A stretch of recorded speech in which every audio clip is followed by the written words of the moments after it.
6, 7, 8, 4, 5. Hey, yo, listen up. Pain is temporary. Pain is weakness. Weakness. What's up, guys? It's your boy Mike, and today I got my brother here, NDO Champ. The champ is in the building, man. Yeah, we're gonna bring you guys motivation, inspiration, but also value, because we're gonna walk you guys through a workout, and you guys just follow along. But today I wanted to interview my brother, man, and get to know him, and for you guys that don't know him, just to kind of get to know him and his background, where he comes from. So, Champ, tell him a little bit about yourself, man. Where you come from, where was you born, your upbringing, all of that. Oh, man. A lot of people understand I was born and raised in Liberia, West Africa. Born 1984. In 1990, we had a civil war that started in 1990. And through that process, that war, I lost my father. My father disappeared. It was just me and my mom, a single mother. Through the process, I had two brothers, two sisters, and it's like I'm the oldest. When the war came, we was moving from displaced camp. Like every school that we went to was burned down. Every churches we went to was burned down. Every buildings, every commercial building was burned down. Every recreation center was burned down by the rebels. You got people who was dying, not just from food. People were dying lack of medication, lack of attention, lack of drinking dirty water. You go to the creek, you go to the river to drink water, you see 20, 30 bodies just floating on the water. So you have to push the body to the side, scoop the water up in a bucket, put the bucket on your head, and walk at least 2 hours just to get to your location. Then you gotta go in the bush, cut down trees, them dry branches, cut it down, come in, turn it into a fire, get a kerosene, let it up, put the pot on the stove, and boil that water that the body was flowing over, so you can die for certain diseases. Boil the water before you can drink it. That was the process. That's just the process. And every time we found a school that opened up, we found a teacher that have a little school, little hut. Before you look, the rebels start coming again.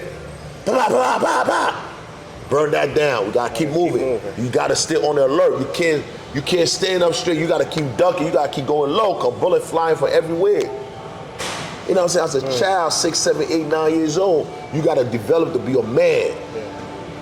Father ain't there, single mother working, trying to provide, trying to hunt, ducking bullets. You gotta go in that swamp, try to learn how to hunt. Throwing storms at birds. Wish you catch one of them birds slipping. Groundhog, same trap for groundhog. In the bushes there, fishing all night. Try to catch a fish, set up a trap to catch some crabs. Planting your own food. You gotta learn how to create your own garden. Yeah. You understand what I'm saying? Learn how to create your own cassava, your own potato. The potato, you plant the potato turn into, the protein, and the protein turn into greens. Now you got the potato greens, you got the potato, now you got to boil the potato, now you cut the grain, turn it into a gravy. You got to create that at the age of 9, 10 years old. So coming from that ghetto, coming from that swamp, no electricity, no hospital, nothing, just surviving. We had an opportunity. My grandfather was in the United States. Found out that my mother, was in Africa that he never knew about. He figured out how to bring her to the United States.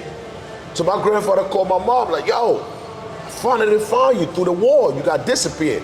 Pack your stuff. I got a visa for you to come to the U.S. My mom said, I got 5 kids. I got 5 kids. I got 2 daughters and 3 sons. I can't just walk away from my kids. Right. Just send me a little bit of bread and we're gonna be all right. So my grandfather said, no problem.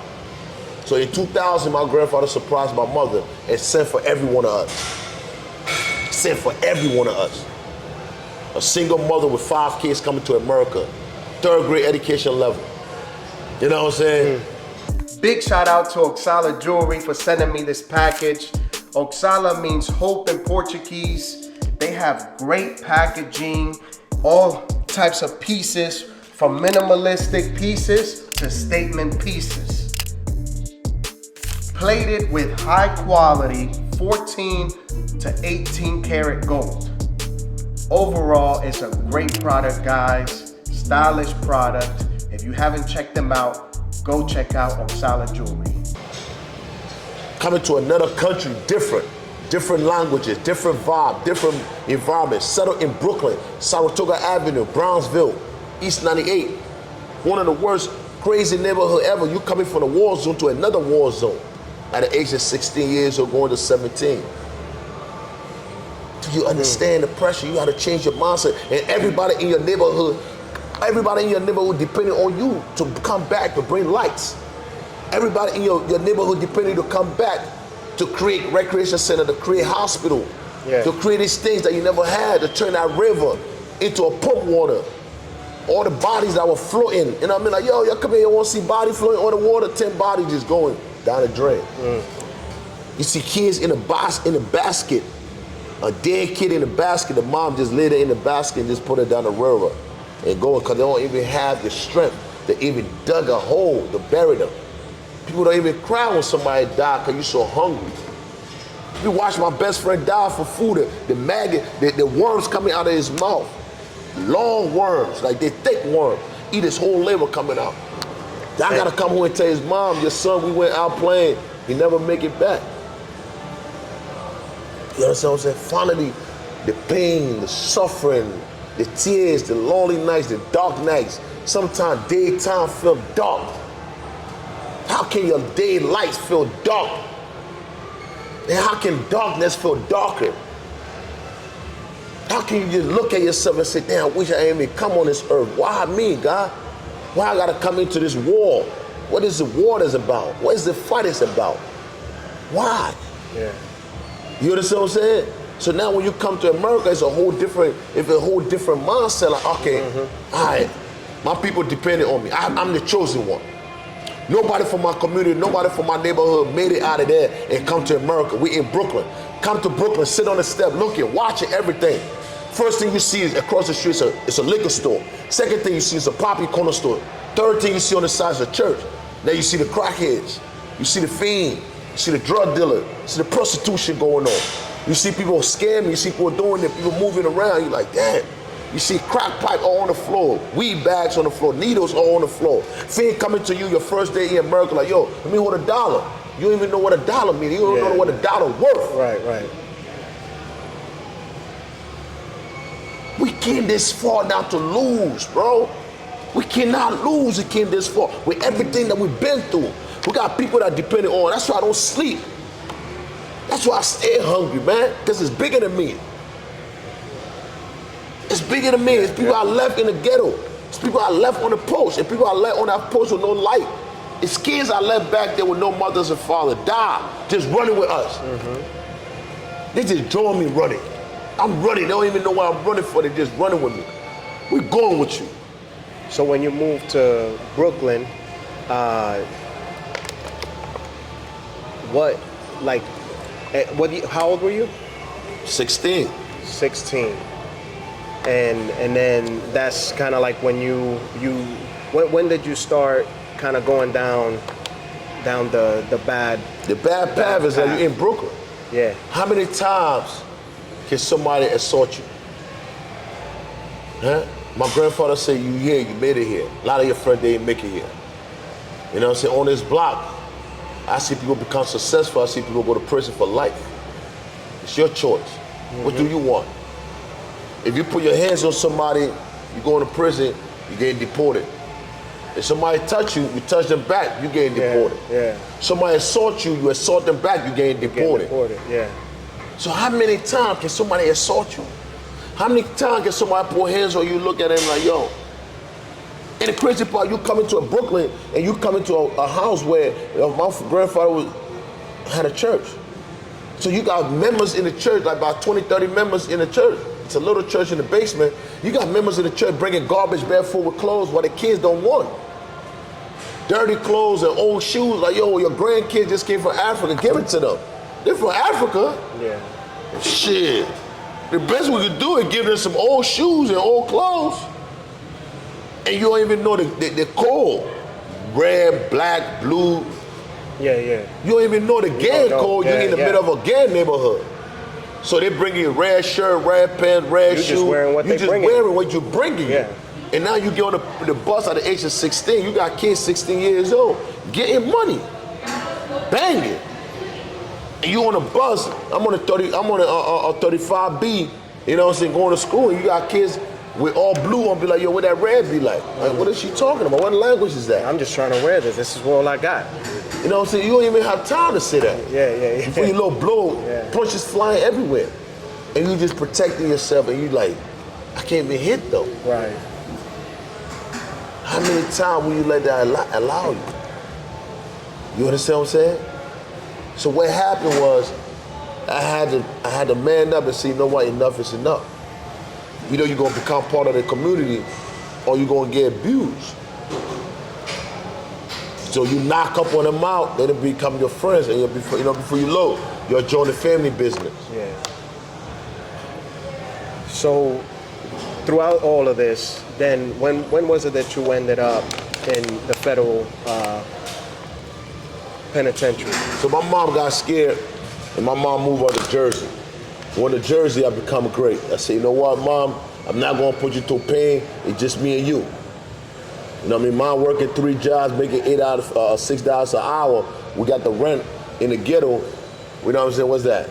$800 a month? Yeah. You need 3 jobs to make $750 a month with no education level. So I'm looking at my mom, I say, you know what, I'm gonna get a job. Start working at Wendy's, start helping her out. You know what I'm saying? Well, first time I go cash my check, cop pulled me over because I had a dreadlock. They start stumping me. What the weed? What the drugs? I'm like, yo, this is my first year in America. I don't sell weed. I don't sell drugs. Yeah. I don't even know nobody to sell weed to. I don't even smoke. Yeah. Now you got the weed. So the cop planted the weed on me. When the court locked me up, my mom didn't even know I was in jail going crazy. You know what I'm saying? A couple of years now before I turned 18. I turned 18 when I was in jail. So they had to take me to a bigger jail. So when I came home, I said, yo, if I'm being a great kid all this time, and I'm getting punished for what other people do, you know what I mean? Yeah. I must have, all right, I'm gonna make you hit me then. You know what I'm saying? So I went out there, start hustling. You know what I'm saying? My mom didn't like where the money was coming from, so she said, you gotta leave my house. So 17, 18 years old now, I'm in a abandoned building, sleeping in an abandoned building, sleeping in stolen cars, sleeping at the pen station with the fans, looking, you know what I mean, from buses to buses, looking for a home, in a shelter home, you know what I'm saying, lost. 2 years in America, I'm lost. Get with the wrong people, start doing everything as a hustler just to eat, just to make ends meet, guns, drugs, scam, bang, whatever it is that could bring food on the table. Then my best friend told on me to the feds, because he tried to get, you know what I mean, he's not trying to get deported. You know what I'm saying? So I'm in the federal prison now. They offered me 4 years. So in 4 years, I had to make a decision. I asked God. I said, God, I'm a king. I don't belong in this place. Show me my vision. Show me a way out. Yeah. But when I walk in jail, what changes that people look at me as a figure. People look at me as like, yo, champ, yo, I like your body, man. What do you work out? What time you work out? Yeah, that's one of the questions I was gonna ask you. Like, is that where you found the inspiration for fitness when you were doing your time? You know what I mean? God would put you in a situation where will make you find what your calling are. God, I would never find my calling if I'm in the streets, smoking, drinking, black and mild, popping pills, smoking all day, skinny. That's why I said stop looking soft. When I say stop looking soft, I'm not talking to the next person. I'm speaking to myself. Because I was looking soft. Yeah. Stop looking weak. I was looking weak. Stop looking sloppy. I was looking sloppy. Even though I was skinny, stop looking skinny. I was skinny. I was 135, 40 pounds. Yeah. Skinny. Body filled with smoke and liquor. Weak. Soft. As a man. So when I speak on these things, I'm not talking to somebody. I'm not breaking nobody down. I'm talking to myself. I remind myself every day who I used to be. Jim, stop looking soft. Jim, stop looking weak. Jim, stop looking sloppy. Jim, muscle through that pain that you're going through. Jim, go hard or go home. Jim, blend up your problem. Stand up to your problem. I create these words because it was about me. Yeah. It was about the next person. Yeah. The next person that felt what it was going through. Yeah. Huh? I used to wake up every morning drinking Hennessy. I used to wake up every morning with Block and Mouth. I used to wake up every morning with cigarette. I used to wake up every morning popping pills, 135, 40 pounds, soaking wet, soft, weak, sloppy, walking around with gun on me because I can't even protect myself in 3-minute fight because my whole body is weak. That's a man. I had to go to prison to find myself. I had to go to prison to find love. I had to go to prison to say, yo, I love myself. Why am I doing this to myself? Hold myself accountability. Right. That's why I fall in love with fitness, because fitness changed the perspective of my life, changed the feel of my life. When I started feeling good, I started looking good, I started appreciating myself and started making wise decisions. And everybody follows. When I adapt, when I find myself, everybody start following me and say, yo, big bro, what we doing today? I said, oh, we doing 1,000 pull-up, 1,000 dip, 1,000. All right, big bro, we with you. We with you for 3 years straight, every day. In prison, never play cards, never play sport, never play nothing. All I did was play fitness. Every day. Because I don't want to go back looking soft. I don't want to go back to that memory line. I remind myself every day. So I stand for it when people use my words and run with it, they don't know what it stands for. Right. They don't know what it stands for. You gotta know what it stands for. When I say muscle through the pain, you gotta know what it stands for.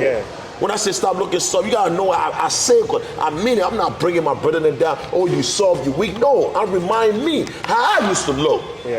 What I've been through. So I can't go back. I don't want the feeling. The feeling of going back to that dark place. When the sun is shining, but it feels darker. When it's raining, it feels darker. When it's dark at night, it even feels even darker. While you were doing this time, though, was there anything that anybody that you encountered that made you change your mindset and start training? Anybody or any books that you read that motivated you to get into fitness or become better? Anything like that? The people, I ain't reading nothing. The people around me make me better, make me understand this is my calling.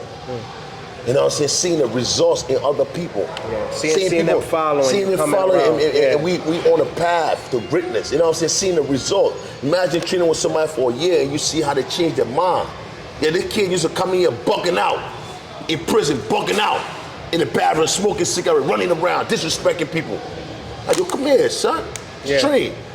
And after 1 year, you see that kid has changed his mindset. You start appreciating yourself, start having love for yourself. You know what I'm saying? Start destroying yourself. You know what I'm saying? That's where I learned from. That was my inspiration, to see how this could change somebody's mindset. They understand we were just food. Us, our body, it's our temple. If I could destroy it, I could destroy you. I could destroy myself. What do you think I'm gonna do to the next man? You think I care about the next man? But if I could take care of me, I want to take care of my brothers. What I want for me, I want more for my brother. Because I see it work in me. I said, oh, if I change, that kid could change. That's why God always bring me around people to develop them, to help them. I don't want nothing in return. I'm on the mission of God. I was on my back, man. I was facing deportation. I was out of here, man. Fitness got me here. So if I see somebody bugging out somebody on the wrong path, I ain't got no money to give you.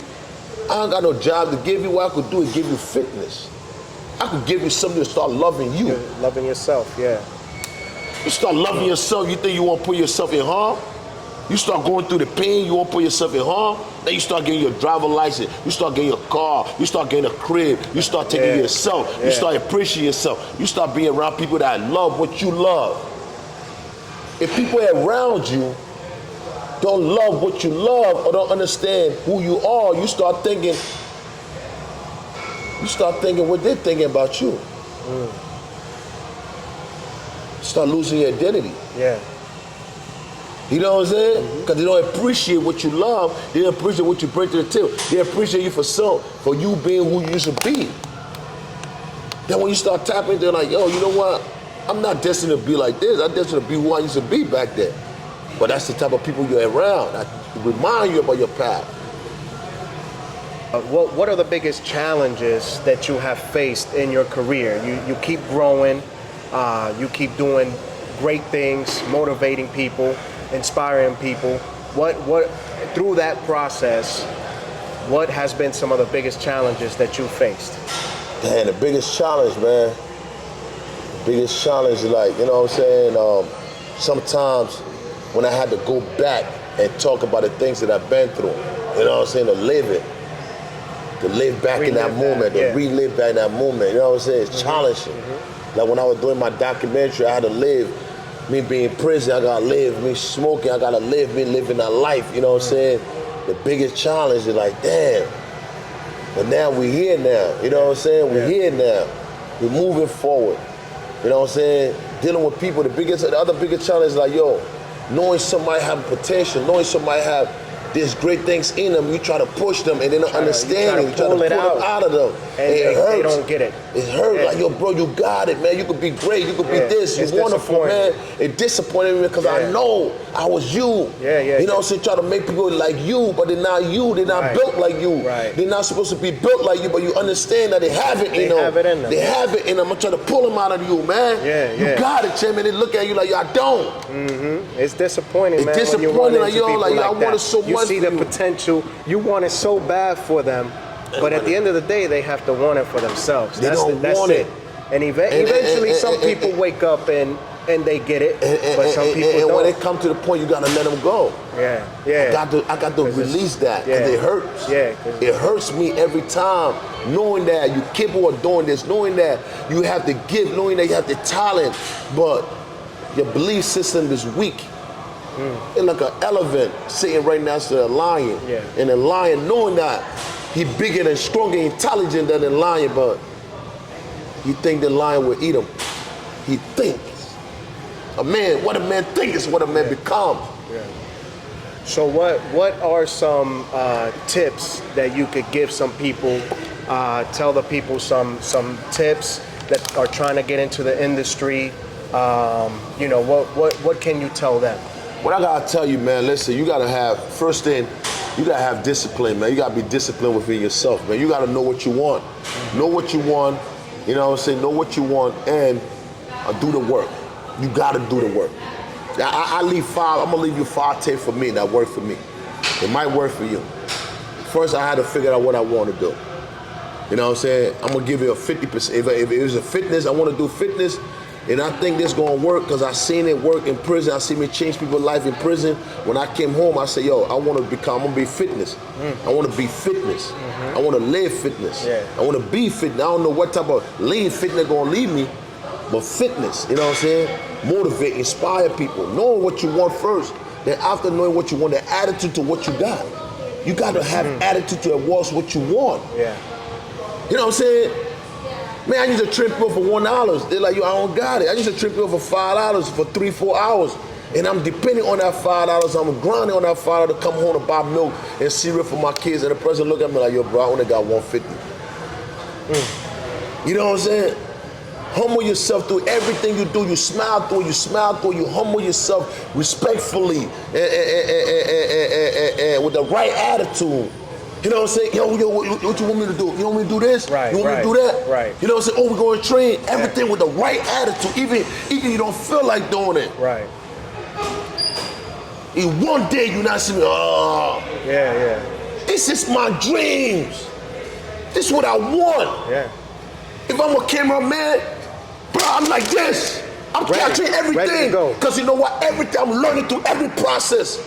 I'm going home, learning, educating myself, editing. How can I do this? How can I be better? How can I be better than today? How can I be better than tomorrow? The same one with fitness. Even a kid talk to me, I'm listening.